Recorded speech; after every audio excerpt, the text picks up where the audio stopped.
For the second Bond film, the producers turned to John Barry, who will eventually score an amazing 11 Bond films. You couldn't have been on a more successful kick than the Bond movies. The term Bond-esque and Barry-esque gets used in music criticism a lot. Working with Arnold Bart's theme for From Russia with Love, Barry creates a lush, sexy score.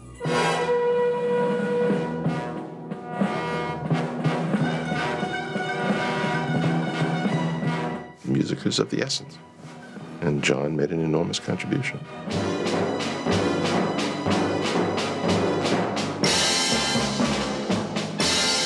For Goldfinger, Barry returns, proving he has the Midas touch. Everything that John did, you know, kind of defined what spy music should be. For the title song, Barry turns to a singer with a golden voice, Shirley Bassey. I heard that dun dun da da da da dun. She was the idea person for a Bond song. And I said, I don't care what the words are, I'll do it. Goldfinger, he's the man with the Midas touch. It's great to write for someone like Shirley. I mean, she just reads the lyrics so well. I had this restricting bustier on, and so I went and let it all hang out. She would go to great lengths to get the right mood. And I felt much more comfortable. Remember, she was discarding clothes ad lib. And then came the end with that note, and I was holding it and holding it. And I was looking at John, going blue in the face, and he was going, hold it just one more second, you know. And when it finished, I nearly passed out. The soundtrack album went to #1 in about 3 weeks. It was the first, and it was the biggest hit I ever had.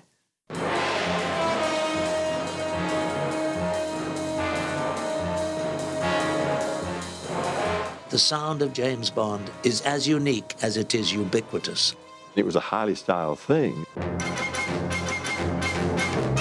You Only Live Twice is the one that I always remember most because it was the first one that I ever saw. It was all sort of exotic and intriguing and delicious.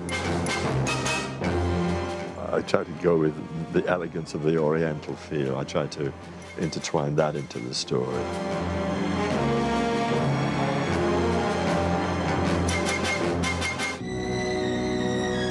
'60s pop sensation Nancy Sinatra lends her voice to You Only Live Twice.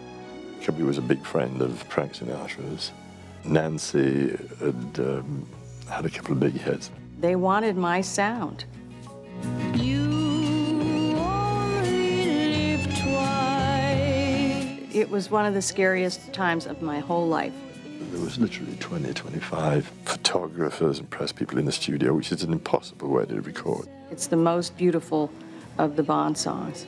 I think I would think that if I didn't do it.